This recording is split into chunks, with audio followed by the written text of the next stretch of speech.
Hey Rack and Beer viewers, happy Homebrew Wednesday. I am back from my holiday in Turkey, as you can tell from my rapidly disappearing tan and the fact that I have to wear a sweater now. Yeah, heat wave is over here. But yeah, I wanted to record this. I actually recorded something that you're gonna see in a minute before I left. You remember when I made that? I'm kind of sick. I've been sick for, can't get rid of this cough thing. Remember when I made that lager, the Idaho 7 lager? I recorded some tasting before I killed the rest of that keg. So I'm finally gonna get that out to you. But I just wanted to do a quick video here and say that you see that I'm wearing shorts. Haha. Shorts and a sweatshirt. That's how I roll.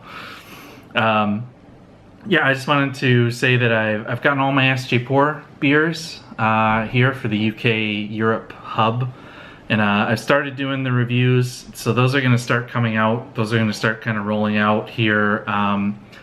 Haven't quite decided whether I'm going to do them all at the same time, or like I'm gonna record all of them and then start putting them out, or I'm just gonna do them one at a time. I don't know, I'll figure it out.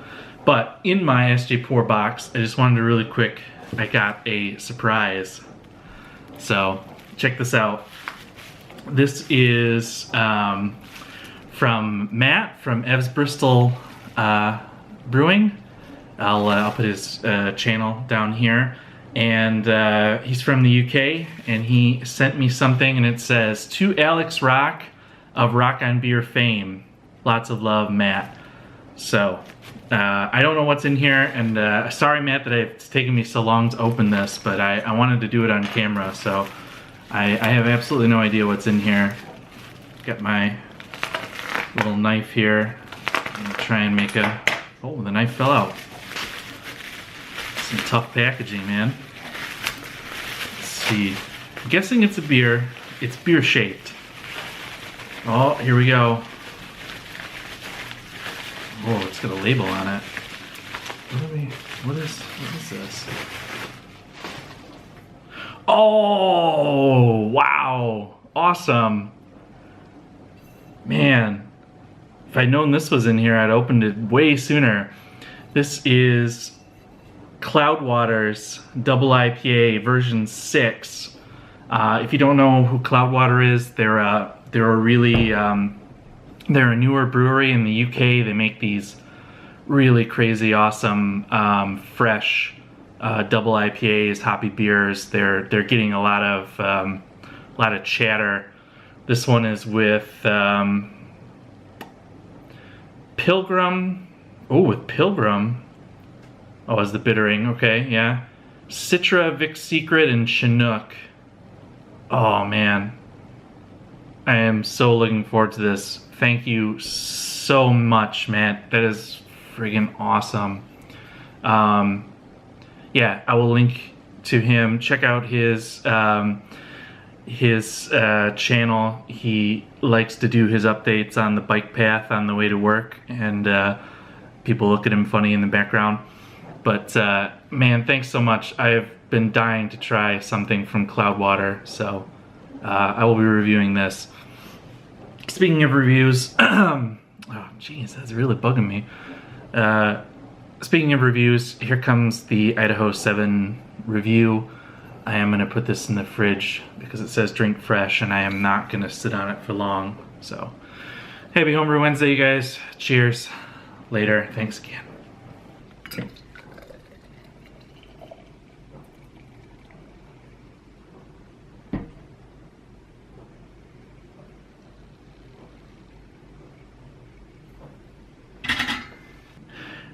Hey Rec and Beer viewers, I'm guessing that some form of future Alex has given a introduction to this as a Homebrew Wednesday, because I'm recording this probably not as a Homebrew Wednesday. I'm recording it on a Friday, so it's not even... Anyway, yeah. So I realized that I never did a review of my Idaho 7 IPL, India Pale Lager, because Well, okay, let's start from the beginning. So the Idaho 7 hops were those ones that I had my brother send me from the US. I've got videos all over the place, so maybe those will probably pop up here. But anyway, those aren't available in Europe. I've never seen them here, so I thought it would be cool to get something. And yeah, so I made an IPL, and here it is.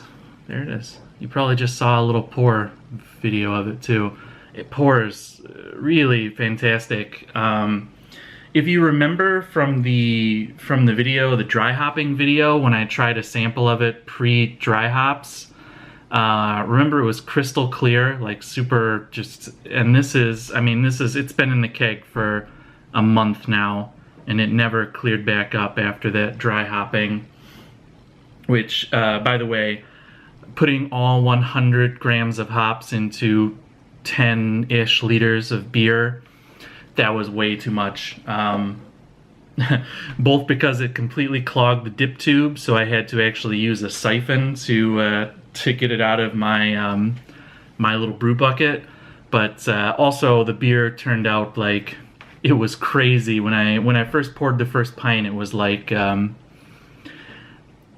it was less like drinking beer and more like just opening a bag of hops and reaching in and just kind of throwing a whole bunch in your mouth.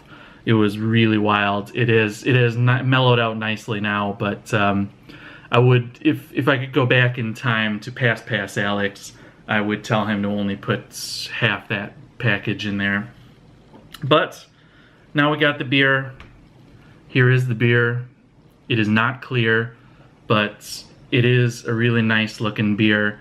It's all pale ale malts and flaked oats, and then lager yeast. S23, I think. It's been a long time since I actually brewed this beer, but you can see it looks really pretty. It smells really nice.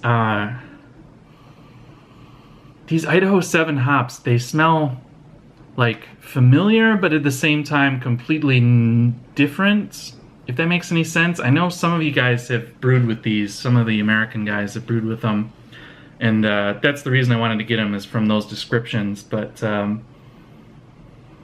it's got this kind of tropically dank, like reminds me somewhat of like Simcoe or Mosaic or something, one of those really kind of chameleon hops that either have really juicy or really dank, or both flavors or aromas in this case.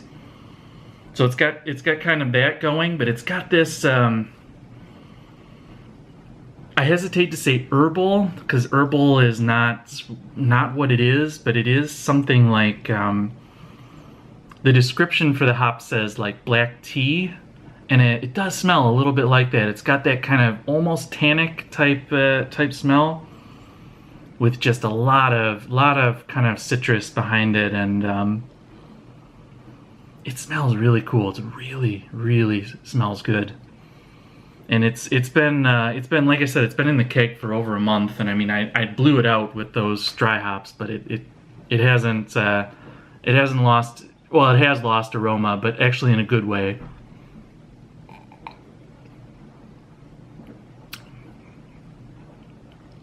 It's nice.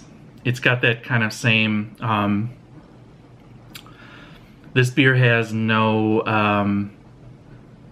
this beer has very little bittering hops, so it was bittered to just an actual kind of a Pilsner bitterness. So it's only about 20-ish IBUs. So it's just all about the hops, and it's just really smooth. So it's still got a nice lager characteristic to it. It's not bitter. It's very smooth. It dropped down to about 10.8, 10.9. So it's got that kind of really refreshing light lager mouthfeel, but the hops give it that really I love IPL. This is it's one of my favorite styles, if not maybe my favorite style now. And those Idaho 7s, they're just like in the aroma. It's that kind of herbally tea type character comes off a little bit more in the flavor, but it still has a nice. It's a little more dank and tea in the flavor. There's not as much. I don't get as much citrus from it in the flavor, but it's still it's so nice. It's a really hard flavor to describe.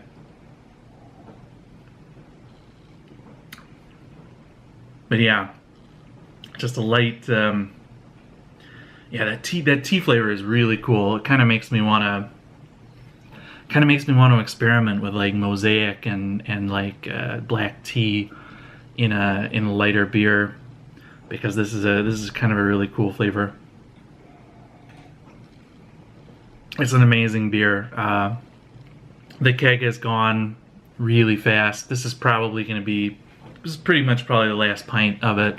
That's why I wanted to make this video, because this won't be around much longer.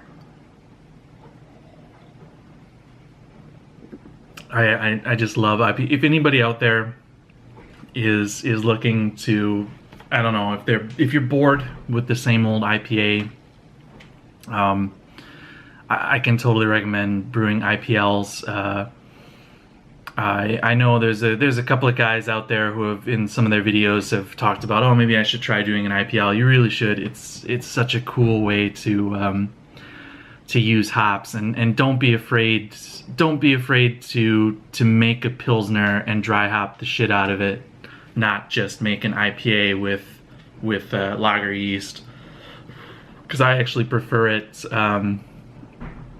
I prefer it like this, made like a Pilsner and then dry hopped like an IPA. But you know, to each their own. I don't know. What do you guys think about that, the whole thing? I'll let you type away while I just sit here and drink, okay? I can hear you typing.